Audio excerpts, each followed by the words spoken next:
Hi guys, welcome to Astrology 101 with me. I am the owner of Basic as Fuck. That is my business. I guess that's what you call it. And I'm here to teach you guys how to read birth charts because I have been getting a lot of requests about this. And I'm actually excited to be able to teach it because that means I get to talk to other people about it. Today let me adjust this. We're going to start with the signs. I want to make this curriculum, I love using teacher language. This curriculum, very simple. We're going to go through the signs, next week, the houses, after that, the planets, and then for the last week, we're going to learn how to put all that together so that you can actually read the chart or the PDF or other people's charts or seem really extra fancy and understand the meanings. That's what we're going to go through. I am going to read you my notes or my ideas and tell you a couple little anecdotes to help you remember them more.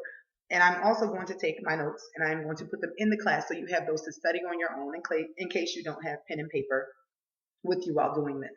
You're going to have your notes in there, and then on Sunday, I'm going to post the new video. On Saturday, I will post your quiz on whatever I taught you so that I know that everybody is on board and learning at the same time. And if you need help with any area or anything, which I hope won't be the case, that I'll be able to still jump in and say, hey, you need more help in this area, so on and so forth. Because I do really want you guys to be able to understand this by the end because it makes a huge difference in your life when you know what you already decided to come here and do. Although your memory sort of has an idea, sometimes you need confirmation that, like, you got this. So, without further ado, we're going to start with the signs. Okay? It's important that you know that Aries is the most immature sign of the zodiac. Aries is actually the baby sign. That is the beginning. That is also representative of the first house. Just a note so you know. Aries is for growth through self-awareness and confidence through asserting your will into the world. This means you came here to be yourself and to be proud of being yourself and to grow through all the conflicts and positivity that comes from just being your natural self. Like if you're Aries, you probably feel very much like I'm me. What the fuck are you gonna do about it? And that's pretty much the energy of it. Okay, so I'm also going to tell you some interesting stuff that you might not find online. Um, if you are a balanced Aries, you are very self-aware, you are assertive, and you initiate daring tasks on your own. You're very good in that. You're very stable. You know who you are. If you are overemphasized Aries, which means that you are the most, you're extra, you are embracing that quality too harshly, then you are spoiled and combative. This means like you'll run into lots of arguments, you can't get through communication with other people. Chances are you're probably angry. That is the main issue with the overemphasized Aries. If you are underemphasized as an Aries, and I'm referring to this, sorry guys, referring to this for your sun sign, or if you have your moon, these energies that I'm talking about for the zodiac signs, these are energies. Say for instance, you have Aries in your sixth house or something. That means this Aries energy of assertiveness and self-awareness is in that house. And if you don't have that house balance, you'll be spoiled and combative in that area. If it's sixth house, it'll be work and health. Okay, but that's what you're going to learn to be able to do by the end. Okay, for Aries, if you're underemphasized, you'll feel very victimized and you'll be in denial about a lot of things about you. You will not be in touch with reality as you should be if you are an Aries person. If you are an Aries person, your self-awareness is like number one. Like that's what you're here for. Okay? So that is sign number one, Aries. The second sign we have is Taurus. Taurus represents the best of everything.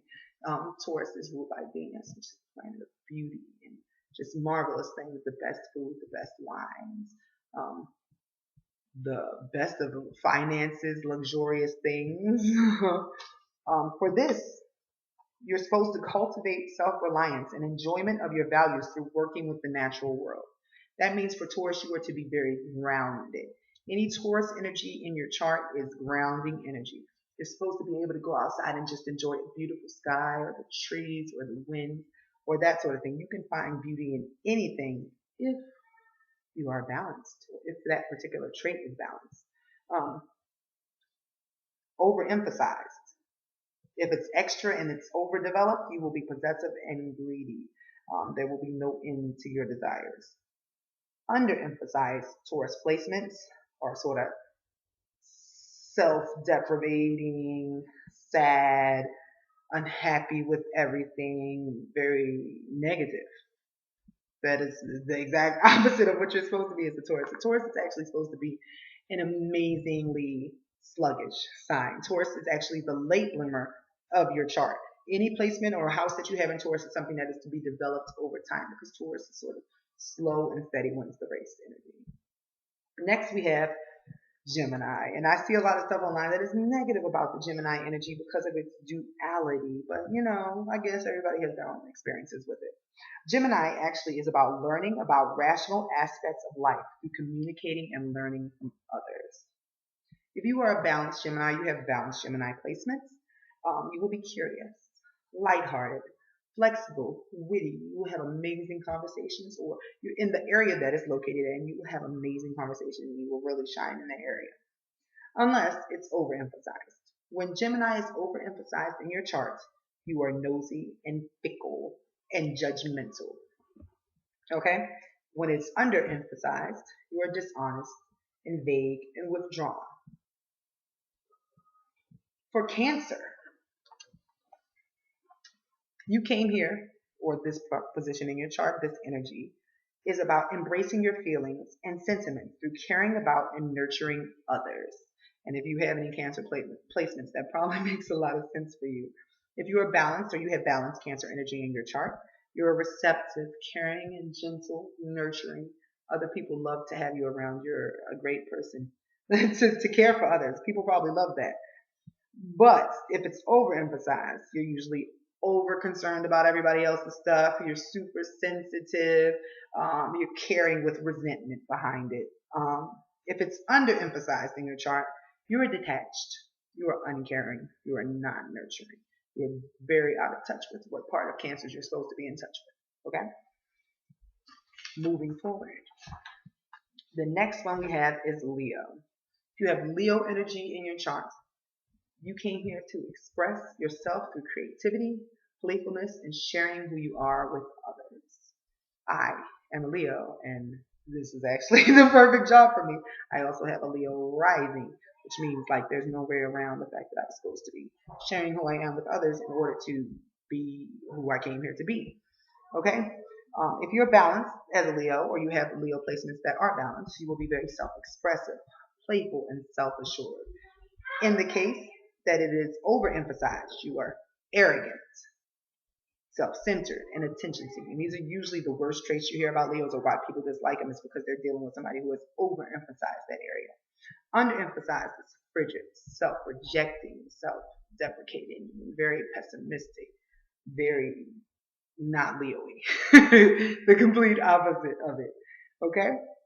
For Virgo, you develop your abilities through improving yourself, your environment, and helping others, which is also very similar to the Cancer energy. Except for it's not so much caring, it's you're helping other people organize and to become the best versions of themselves. Okay? For balanced Virgo energy, you are organized, you're enhancing, you're growing, you're helping, you're building. Virgos are builders of whatever they have on their mind, whatever they want to help with. If you are overemphasized as a Virgo, or your placement is overemphasized, you will be a perfectionist. You will be nitpicky. You will be the annoying Virgo that everybody avoids in general. If you are underemphasized, you'll be disorganized, stagnant. You won't get much done. You will feel very bumbly and lost. And this is for any house that Virgo is in, any planet, anything like that. Okay? For Libra, if Libra is your main energy, and just anywhere on your chart, keeping balance and mutuality through consensuous action in relationships. Your Libra energy, that means you came here to work with other people. You are the partner. If somebody comes to you with a problem, your immediate reaction typically should be, hey, well, let's get this shit handled, because that's what Libras are for. If you're a balanced Libra, you're very moral, cooperative, agreeable, and impartial. You are a great judge of character. You're a great person to get advice from, because you're very honest and you're fair. If you are overemphasized as a Libra, you actually are overly agreeable and dependent. This means that you just say yes to everything. You're a yes man. You want to make the person you're talking to feel good. You don't hold up your weight in the partnership like you should. It's a lot. If you're underemphasized, you're secretive, suspicious, spiteful. I guess if you're aware of these traits in yourself, then you should start working on that leadership. For Scorpio, which actually has turned out to be one of my favorites lately. Quite interesting. Like the Scorpio hole never ends. You never know what you're going to find down there. For Scorpio, you came to expose the truth through deep involvement in penetrating the depths of life. This means you decided to come here and go in. Okay? Any placement you have in Scorpio, like for instance the Pluto and Scorpio generation, is a whole bunch of people that came to change exposure. Like we came here to burn down fake stuff, to bring out the reality of life, the seedy stuff, the occult, the taboo. Like Scorpios are here to bring out everything and like just to let you know all this exists here. Dark web shit is what I'm talking about, guys. Okay? If you're a balanced Scorpio or have balanced Scorpio energy, you'll be transparent, vulnerable, open. You will be one of those rare, warm Scorpios that are available to talk and not just suspicious. If it's overemphasized, you are grim, vindictive, lustful, prying. For those that are underemphasized or have underemphasized Scorpio energy, it will be secretive, possessive, controlling, power seeking. Okay? I hope that gives you a good idea of what that is. Sagittarius. If you have Sagittarius energy in your chart, you are here to explore life and life's purpose through expanding your mind, body, and spirit. That means you want to see everything, go everywhere, learn. You probably enjoy the idea of taking classes, like community classes, after you get done doing whatever the hell it is you have to do in life. You like travel, you like foreign cultures, foreign foods. You came to live everything as if your energy is Sagittarius, or if you have an area that has Sagittarius hitting it. If you are balanced as a Sagittarius, you are adventurous, philosophical, optimistic. Sagittarius are very like, they see the brighter side of things. Or they're supposed to in balance. If you are overemphasized, you are self-righteous, preachy, and you sort of have a dogmatic God complex. You think you know better than everybody else. If it's underemphasized, you are closed-minded, doubtful, and you sort of don't know what you're doing. You float with the wind. For Capricorn, Capricorns came to build a legacy through discipline, patience, and perseverance. If you have Cap placements, this probably just hit you in your chest.